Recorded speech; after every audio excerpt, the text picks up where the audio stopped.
नमित मल्होत्रा अपनी पूरी जी जान लगा रहे हैं कि वो रामायण मूवी को वर्ल्ड हिट बनाए। मल्टीपल कंट्रीज में इसको रिलीज किया जा रहा है, 60,000 से ज्यादा स्क्रीन पे इसको रिलीज किया जा रहा है, चाइना के अंदर रिलीज किया जा रहा है, सोनी के साथ डील हो गई। लेकिन यहाँ पे एस राजामौली नमित मल्होत्रा से भी बहुत ज्यादा आगे हैं। जो उन्होंने बाहुबली 1 और 2 के टाइम पे किया था, अब ठीक वो करने वाले हैं इंटरनेशनल मार्केट के अंदर। बाहुबली ने जिस तरीके से बॉलीवुड को या कहीं हिंदी ऑडियंस को सीरियसली लिया था, जिस तरीके से प्रोफेशनल डबिंग कराई थी, उसी तरीके से वो करने वाले हैं इस बार इंटरनेशनल मार्केट के साथ में। जहां पे बताया जा रहा है इस मूवी के लिए 1500 से ज्यादा वॉइस आर्टिस्ट को सैंपल किया जाने वाला है ताकि इसको 50 से ज्यादा लैंग्वेजेस में डब किया जा सके। और ये बहुत बड़ी बात होती है क्योंकि यहाँ पे वो किसी भी तरीके के एआई टूल का यूज नहीं करेंगे। इवन वॉइस को इनहेंस करने के लिए, लाइक जैसे यहाँ पे ब्रह्मा एआई के साथ हुआ है। अब यहाँ पे मुझे नहीं पता कि रणवीर कपूर ने खुद की वॉइस दी है या वहां पे किसी और एक्टर ने वॉइस दी थी, फिर उसको एआई से इनहेंस कर दिया गया या वहां पे रेप्लिकेट कर दिया गया रणवीर कपूर की वॉइस के साथ में, ये मुझे नहीं पता। लेकिन यहाँ पे पूरी तरीके से जैसे ट्रेडिशनल तरीका रहा है कि एक्टर को बुलाओ, वहां पे उसकी वॉइस रिकॉर्ड करके वॉइस डबिंग की जाती है, तो वैसे ही यहाँ पे होने वाला है। इसको मल्टीपल लैंग्वेज में 50 से ज्यादा लैंग्वेज में डब किया जाने वाला है, 120 से ज्यादा कंट्रीज में इसको रिलीज किया जाएगा। और ये एक बहुत अच्छी स्ट्रेटजी है या कहें बहुत अच्छी चीज है। यहाँ पे हमको सीरियसनेस पता लगती है कि चाहते तो आसान तरीका भी यहाँ पे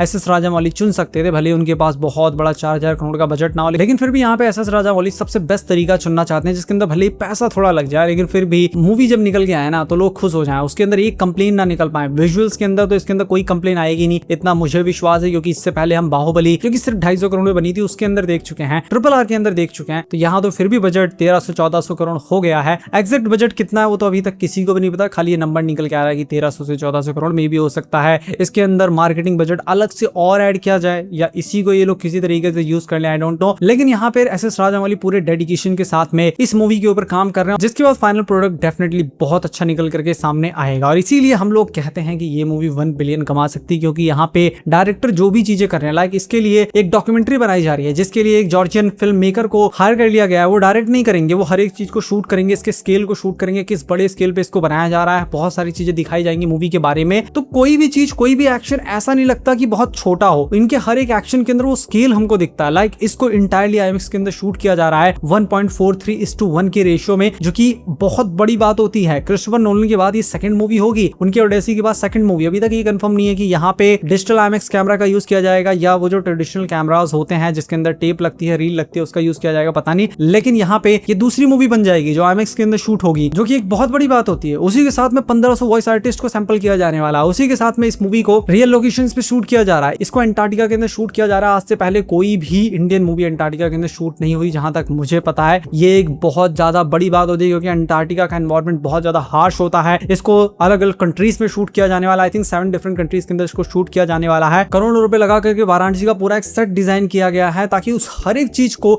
बिल्कुल रियल दिखाया जा सके, जैसा वो अपने दिमाग में सोच रहे हैं और जैसा वो ऑडियंस को दिखाना चाहते हैं। उस स्केल पे डेफिनेटली एस राजामौली इस मूवी को दिखा पाएंगे, ऐसा एटलीस्ट मुझे लगता है। और इसीलिए मुझे लगता है कि ये मूवी $1 बिलियन तो इजीली कंप्लीट कर लेगी, क्योंकि भाई इस मूवी की बात हर जगह हो रही है। रामायण से ज्यादा इस मूवी की बात हो रही है, जबकि अभी तक कुछ ज्यादा इसका निकल के आया भी नहीं सामने। इवन एक खाली फर्स्ट लुक निकल के आया था महेश बाबू का उनके जन्मदिन पे, तो उसको बड़े बड़े हॉलीवुड इन्फ्लुएंसर उसे पोस्ट कर रहे थे ट्विटर के ऊपर, हर जगह वही वायरल हो रहा था। तो जब इसका ट्रेलर आएगा ना, एक फुल फ्लेश ट्रेलर, तो वो और ज्यादा वायरल होगा। इवन जो इसका वाराणसी का ट्रेलर आया है, जिसको हम फर्स्ट ग्लिम्स कह सकते हैं या इंट्रोडक्शन कह सकते हैं, कुछ भी कह सकते हैं आप उसको, वही अभी बहुत ज्यादा वायरल है। अमेरिकन जो RRR मूवी देख रखे हैं, वो जब इसका ट्रेलर देखते हैं ना, उनको समझ में नहीं आता कि इसके अंदर क्या देखने को मिलेगा। एकदम अनएक्सपेक्टेड चीजें देखने को मिल रही है। इसके अंदर हमको अलग अलग कॉन्टिनेंट देखने को मिल रहा है, मतलब उनके पर्सपेक्टिव से बता रहा हूँ, उनको अलग अलग कॉन्टिनेंट देखने को मिल रहे हैं। उनको एक जाइंट सा बहुत बड़ा ह्यूमन फेस, लाइक जैसे हनुमान जी, उनके लिए तो वो एक जाइंट ह्यूमन है, क्योंकि उनको नहीं पता उनके बारे में, लेकिन हमको तो पता है कि हनुमान जी है। तो वो इतने बड़े आकार के मनुष्य को जब देख रहे हैं, जो कि पूरी तरीके से ह्यूमन भी नहीं लग रहा, वो मंकी की तरह लग रहा है, उनकी पूंछ के ऊपर रथ चल रहा है, उसके साथ में सामने से एक और महाकाय दानव भाग के आ रहा है, यानी कि कुंभकर्ण भाग करके आ रहा है। तो उनके समझ में नहीं आता कि यहाँ पे एग्जैक्टली चल क्या रहा है। फिर आगे वो देखते हैं महेश बाबू के कैरेक्टर रुद्रा को, जो कि बैल के ऊपर भाग के आ रहा है। इनिशियली उनको लगता है घोड़े के ऊपर आ रहा है, लेकिन जब वो देखते हैं कि नंदी के ऊपर आ रहे हैं, उनको तो ये भी नहीं पता नंदी है बैल है क्या नहीं, वो तो उसको काव समझ रहे हैं। तो यहाँ पे वो लोग भले ही कुछ ना समझ पाए हर एक चीज, लेकिन यहाँ पे अनएक्सपेक्टेड उनको देखने को मिल रही है। इस वजह से वो लोग इस मूवी के लिए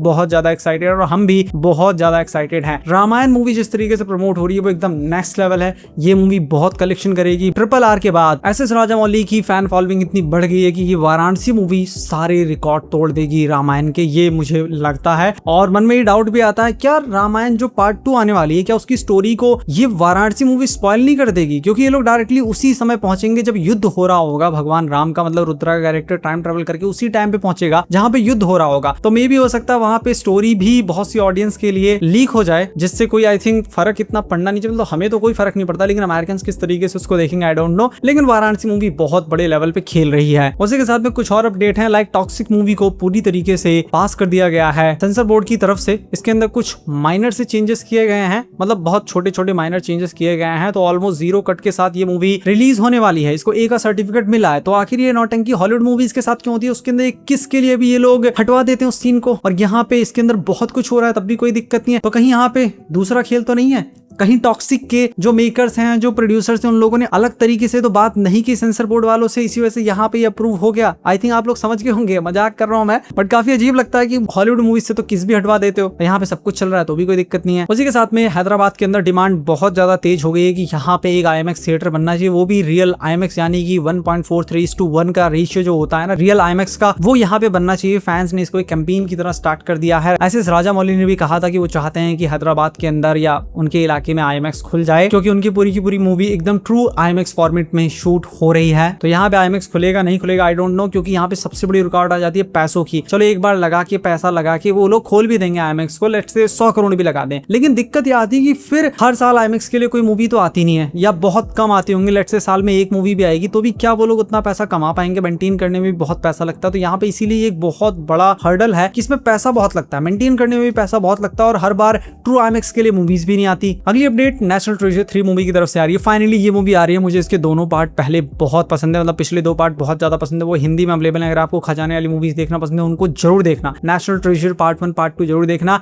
अब पार्ट 3 आने वाला है। फिल्में अभी तक स्टार्ट नहीं हुई, लेकिन डायरेक्टर जॉन ने पुष्टि की है कि इस प्रोजेक्ट के ऊपर वो लोग काम कर रहे हैं। इसकी स्क्रिप्ट बन के तैयार है, अप्रूव भी हो गई है, लेकिन अभी तक इसकी फिल्मिंग स्टार्ट नहीं हुई, ना ही रिलीज डेट निकल के अभी तक सामने आई है। लेकिन जो इसके मेन एक्टर हैं निकोलस केज, वो भी मोस्ट प्रोबेबली रिटर्न करेंगे, ऐसा डायरेक्टर ने बोला है। और यहाँ पे मुझे लगता है मोस्ट प्रोबेबली नहीं 100% वो इस मूवी के लिए रिटर्न करेंगे। और मुझे नेशनल ट्रेजर मूवी काफी पसंद है। बस इस मूवी को वो बस इसलिए ना बनाएं कि बस 3rd पार्ट बनाना है, पैसे कमाना है। अगर सच में अच्छी स्टोरी है तभी बनाओ, वरना रहने दो बनाने को। जैसे ही कोई फर्दर अपडेट आएगी मैं आप लोगों को इन्फॉर्म कर दूंगा। अगली अपडेट एक्सट्रैक्शन 3 मूवी की तरफ से आ रही है। ऑस्ट्रेलिया के अंदर इस मूवी की शूटिंग स्टार्ट हो गई है। कुछ इमेजेस निकल के गई हैं सामने, आप अपनी स्क्रीन पे इन इमेजेस को देख सकते हैं। इसके अंदर हमको डोंगली भी देखने को मिलेंगे और एक इंडोनेशियन एक्टर, नाम मुझे नहीं याद, लेकिन अभी फ्यूरियस मूवी के अंदर मैंने उनको देखा था, फोटो आप देख सकते हैं। ये भी हमें इस मूवी के अंदर देखने को मिलेंगे। और साथ में एक टाइगो नाम की साउथ कोरियन मूवी भी बन रही है, मतलब एक कोरियन स्पिन ऑफ बन रहा है एक्सट्रैक्शन मूवी का। तो डोंगली का उससे डेफिनेटली कोई ना कोई कनेक्शन हो सकता है। अभी रिलीज डेट निकल के सामने नहीं आई है, बट मोस्ट प्रोबेबली 2027 में ही हमें एक्सट्रैक्शन का 3rd पार्ट देखने को मिलेगा,